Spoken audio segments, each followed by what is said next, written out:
दोस्तों, आज हम पढ़ने वाले हैं हरियाणा में पंचायती राज। ठीक है, तो इससे पहले हम ये पढ़ें उससे पहले आपको थोड़ा सा एक हमारे देश का स्ट्रक्चर वो देखना ज़रूरी है। हमारे देश में बेसिकली आपको पता होगा कि दो तरीके की सरकार है। एक तो आप बोलते हो कि जी ये सेंटर की सरकार है और दूसरे बोलते हो आप ये स्टेट की सरकार है। इसकी क्यों ज़रूरत पड़ी? आप ये देखो, हमारे देश में अप्रोक्सीमेटली कितनी जनसंख्या है? 150 करोड़ की जनसंख्या है जी। सबके अपने अपने कल्चर है, अपनी अपनी जगह है। कोई आंध्र प्रदेश में है तो कोई जम्मू कश्मीर में है, कोई असम में है तो कोई गुजरात में है। सबकी अपनी अपनी प्रॉब्लम है। तो जाहिर सी बात है, अगर एक अकेली सरकार ऐसा सोचती है, सेंट्रल सरकार एक पॉलिसी बनाती है और सोचती है इस पॉलिसी में ही हम सबको इंक्लूड कर सकते हैं, सबकी ही समस्या सोल्व कर सकते हैं, तो वो नहीं होगा। तो उस वजह से फिर उसके नीचे कौन सी सरकार बनाई जाती है जी? स्टेट की सरकार, कि वो सिर्फ पर्टिकुलरली एक स्टेट को देखो। और उसके बाद भी फिर भी ज़रूरत पड़ी है और उसके बाद फिर क्या बनाई जाती है जी? फिर आती है हमारी पंचायती राज व्यवस्था। फिर क्या आती है जी? पंचायती राज व्यवस्था। मतलब ये क्या है? ये विलेज लेवल पे जो हमारे सरकार है वो बनाई जाती है, उसको हम बोलते हैं पंचायती राज। तो इस चीज़ की ज़रूरत इस वजह से थी क्योंकि एक स्टेट भी बहुत बड़ा है और हमारे यहाँ तो कुछ ही किलोमीटर के बाद सब कुछ सिचुएशन जो है वो चेंज हो जाती हैं। तो हर एक जगह की अपनी अपनी प्रॉब्लम है। तो उन सब को टैकल करने के लिए जो है वो स्टेट के बाद भी एक और बनाया गया जिसको आप बोलते हो पंचायती राज। तो ये स्टार्टिंग से कहाँ से आया था, क्या कुछ था, वो हम इसमें जो है वो डिटेल से पढ़ेंगे। ओके, चलिए अगर हम बिल्कुल स्टार्टिंग की बात करते हैं, कौटिल्य के समय की बात करते हैं, तो कौटिल्य की एक पुस्तक थी जी जिसका नाम था अर्थशास्त्र। क्या नाम था जिसका? अर्थशास्त्र। इसमें ग्राम के मुखिया को, जो गांव का मुखिया होता है, उसको कुछ बोला गया था, उसको बोला गया था जी ग्रामिक। उसको क्या बोला गया था? ग्रामिक इसमें बोला गया था। कुछ कुछ कुछ इंपॉर्टेंट बातें हैं वो सिर्फ मैं आपको बताऊंगा। ओके, उसके बाद अगर हम अंग्रेज़ों की बात करते हैं तो अंग्रेज़ों के समय में भी कुछ ऐसी बात हुई थी कि हमारे जो समाज है उसका विकास के बारे में बात हुई, बट वो सिर्फ बातें ही हुई हैं, आगे काम ना हुआ। सिर्फ उन बातों पे ही हम थोड़ी सी डिस्कस कर लेंगे, ठीक है। तो 1864 में बात होती है जी। 1864 में 1864 में स्थानीय स्वशासन को मान्यता दी जाती है। इसको हम, ये जैसे मैंने आपको बताया है पंचायती राज, पंचायती राज, इसको आप बोल सकते हो स्थानीय स्वशासन। इसको आप स्थानीय स्वशासन भी बोल सकते हो, है ना भाई, वहीं के लोगों का जो शासन है। तो 1864 में स्थानीय स्वशासन को मान्यता दी गई। किसको मान्यता दी गई जी? स्थानीय स्वशासन को मान्यता मिलती है, ठीक है, 1864 में। उसके बाद है कि 1882 आता है। 1882 में एक व्यक्ति थे जी रिपन नाम के। ओके, और उनको जो है स्थानीय स्वशासन का जनक जो है वो कहा जाता है। किसका जनक? स्थानीय स्वशासन का जनक।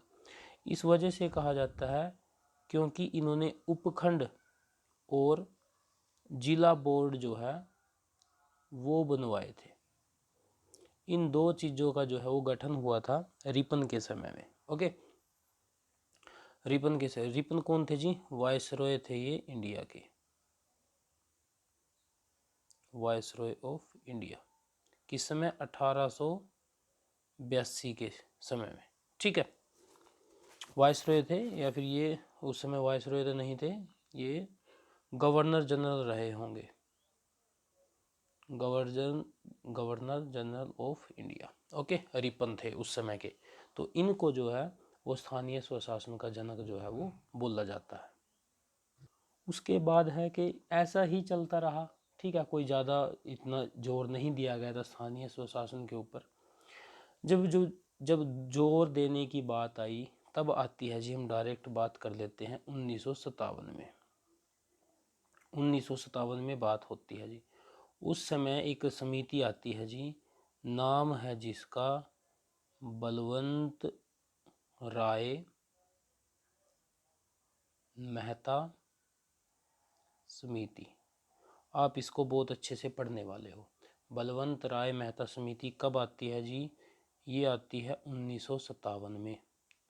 और 1958 में जो है वो अपनी रिपोर्ट जो है वो पेश करती है। वो अपनी रिपोर्ट पेश करती है। अब इसमें क्या क्या हुआ था? ये जो समिति है, ये समिति बोलती है कि हमारे देश में जो है, देश में 3 स्तरीय जो है वो पंचायती राज होना चाहिए। 3 स्तरीय जो है इन्होंने पंचायती राज की क्या करते हैं जी, ये मांग करते हैं कि 3 स्तरीय पंचायती राज होना चाहिए। 3 स्तरीय का मतलब क्या है? सबसे पहला अगर हम बात कर लेते हैं तो वो है जिला। दूसरा हम बात कर लेते हैं वो है खंड या फिर ब्लॉक जिसको आप बोलते हो। और तीसरा अगर हम बात कर लेते हैं तो वो होगा जी हमारे गांव के लेवल पे, विलेज के लेवल पे। तो ये 3 तरीके का, एक जिला पंचायत होगी, एक ब्लॉक पंचायत होगी और एक गांव पंचायत होगी। तो इस तरीके की जो है 3 स्तरीय पंचायती राज सिस्टम जो है वो कौन बताता है जी? बलवंत राय मेहता समिति, जो 1957 में आती है और 1958 में अपनी रिपोर्ट पेश करती है। ठीक है। इसमें सबसे नीचे की जो इकाई थी वो क्या थी जी? ग्राम पंचायत इसकी इकाई वो रहने वाली है। ठीक है। इसको बहुत अच्छे तरीके से इन्होंने सौंपा था और इसको फिर आगे क्या कर दिया गया, इसको मान्यता भी दी गई। ठीक है, इसको मान्यता भी दी गई और इसी वजह से बलवंत राय मेहता समिति को पंचायती राज का क्या बोला जाता है जी? जन्मदाता भी बोला जाता है, या फिर इसको इनका क्या बोला जाता है? शिल्पीकार भी बोला जाता है। ठीक है, कि पंचायती राज का शिल्पीकार कौन है जी? वो है बलवंत राय मेहता समिति। ठीक है। अब ये सब कुछ समझ में आया सरकार को और उसके बाद जब चलो ठीक है, अब इसका एक ट्रायल वर्जन लेते हैं। तो समय आता है जी अगस्त 1958। अगस्त 1958 में एक पायलट प्रोजेक्ट के तहत कहाँ पे इसको लागू किया जाता है? लागू नहीं, सिर्फ एक ट्रायल किया जाता है। वो किया जाता है जी इसको आंध्र प्रदेश में। ये बात आप याद रखोगे। सिर्फ ये क्या था जी? एक ट्रायल वर्जन था अब तक इसको लागू नहीं किया गया है। तो अगस्त 1958 को आंध्र प्रदेश में इसको ट्रायल किया गया और जब वहाँ पे इसको ठीक पाया गया तो 2 अक्टूबर 1959 को नागौर एक ज़िला है, कहाँ का? राजस्थान का। वहाँ से जो है पंचायती राज को क्या कर देते हैं जी? लागू कर देते हैं। अब ये बात आप याद रखोगे, 1958 में इसका पायलट प्रोजेक्ट स्टार्ट होता है और 1959 में नागौर जिला राजस्थान का इसको लागू कर देते हैं। ओके, तो सबसे पहले यूज़ हुआ था, ट्रायल हुआ था आंध्र प्रदेश में, लागू हुआ था राजस्थान में। ओके, ये बात आप याद रखोगे। अब तक इसको सिर्फ लागू किया गया है, इसको कोई भी संवैधानिक दर्जा नहीं मिला। अगर मैं बात कर लेता हूँ अब तक की, अब तक का मतलब कि 1959 तक इसको सिर्फ लागू किया गया है, संवैधानिक जो दर्जा है इसको वो नहीं मिला है।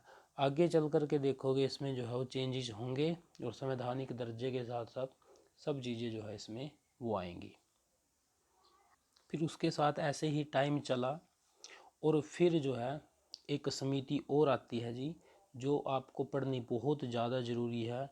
नाम है जिसका अशोक मेहता।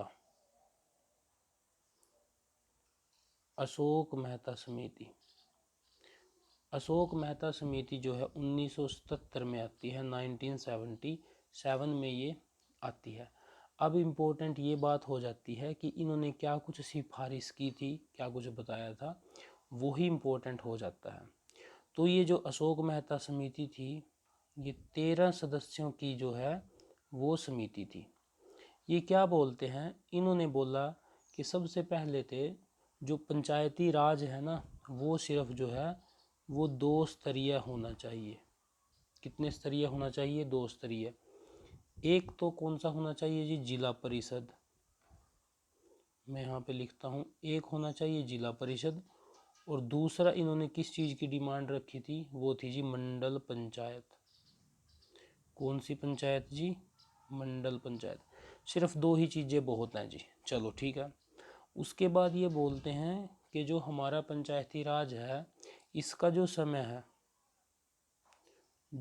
है, इन्होंने 5 साल की बजाय कितने साल कर दिया जी? 4 साल बोल दिया कि जी इसको जो है आप 4 साल कर दो।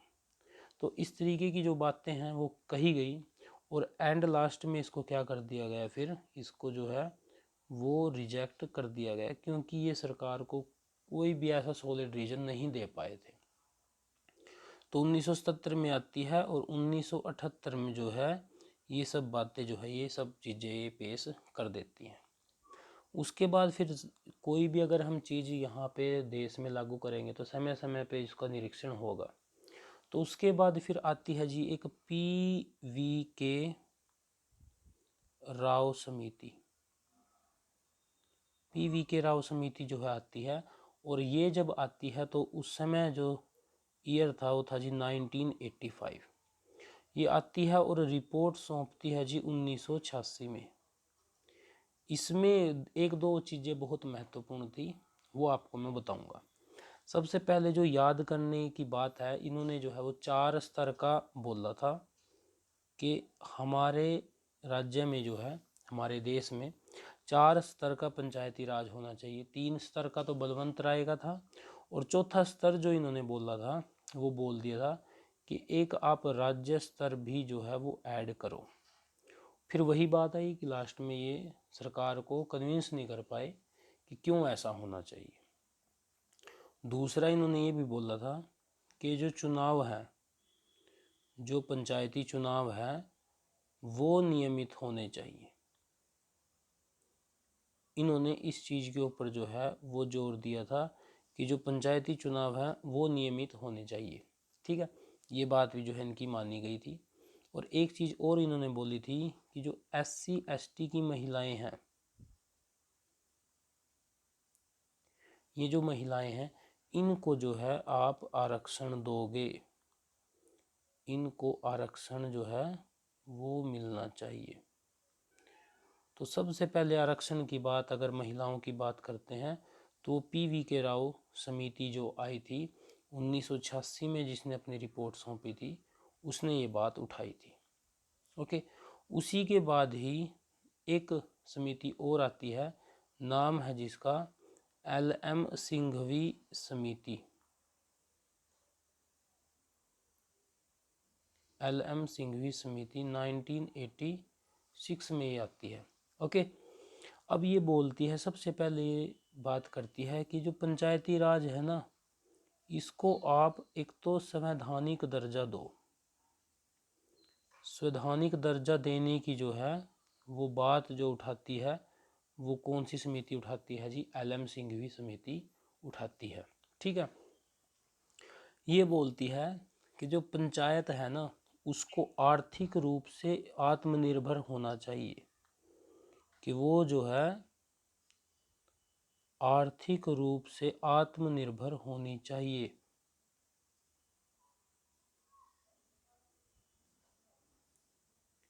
ये ऐसा बोलती है LM सिंघवी समिति की जो पंचायत है वो आर्थिक रूप से आत्मनिर्भर अगर वो होगी, तभी वो विकास का कुछ काम जो है वो गांव में अपने इलाके में कर पाएगी।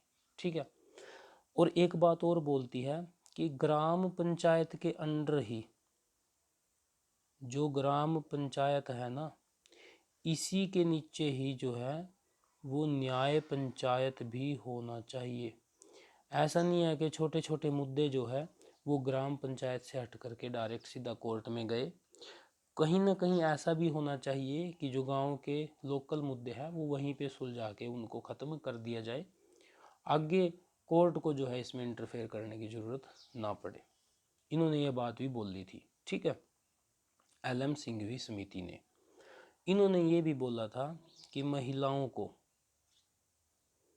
इन्होंने बोला था कि महिलाओं को आप 1/3 आरक्षण दो। आरक्षण की बात इन्होंने भी की थी महिलाओं के, इन्होंने बोला था 1/3, ठीक है। और एक बात इन्होंने और बोली थी कि जो SC और ST है, इनको जो है उनके अनुपात के हिसाब से, अनुपात के हिसाब से आप क्या दोगे जी, आरक्षण दोगे। तो ये सब चीज़ें जो है LM सिंघवी समिति ने वहाँ पे आगे रखी थी, ठीक है। उसके बाद फिर एक समिति और आती है जी। अब ये किस टाइम आई थी, ये आई थी जी 1986 में। इसके ही 2 साल बाद एक आती है जी PK थुंगन समिति। PK थुंगन समिति आती है जी 1988 में। कब आती है जी PK थुंगन समिति? 1988 में। ये जो मैं समितियाँ करा रहा हूँ ये बहुत इम्पोर्टेंट है। डायरेक्ट इनके जो इन्होंने जो रखा था, अपने विचार रखे थे, क्योंकि इनके पॉइंट जो रखे थे, डायरेक्ट उन्हीं के ऊपर जो है वो क्वेश्चन आ जाता है। अब इससे पहले जो है LM सिंघवी समिति ने बोल दिया था कि संवैधानिक मान्यता मिलनी चाहिए, है ना।